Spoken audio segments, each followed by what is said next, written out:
সাতক্ষীরায় উত্তরণ এবং সেভ দ্য চিলড্রেন এর মাধ্যমে সাতক্ষীরা সদর উপজেলার ফিংরি, ব্রহ্মরাজপুর, ধুলিহর ইউনিয়ন এবং আশাশুনি উপজেলার বুধহাটা ইউনিয়নের 5টি ওয়াটার পয়েন্টে মোটর চালিত ভ্যান বিতরণ করা হয়েছে।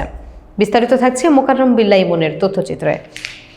সোমবার 30 ডিসেম্বর দুপুর 2:30টার দিকে ব্রহ্মরাজপুর ওয়াটার পয়েন্টে বেসরকারি সংস্থা উত্তরণ ও সেভ দ্য চিলড্রেনের সহযোগিতায় পানি পরিবহনের জন্য বিনামূল্যে মোটর চালিত ভ্যান বিতরণ করা হয়। এ সময় সেভ দ্য চিলড্রেন প্রতিনিধি আবু বকর সিদ্দিকী বলেন, ভ্যানগুলো শুধুমাত্র পানি পরিবহন কাজে নিয়োজিত থাকবে, যাতে দূরের এবং পার্শ্ববর্তী এলাকায় মানুষ নিরাপদে পানি খেতে পারে।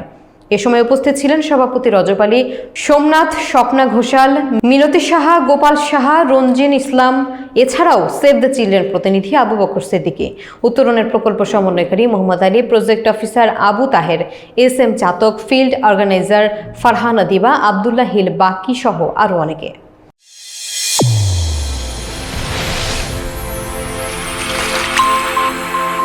চ্যানেল A1 হৃদয়ের স্পন্দন।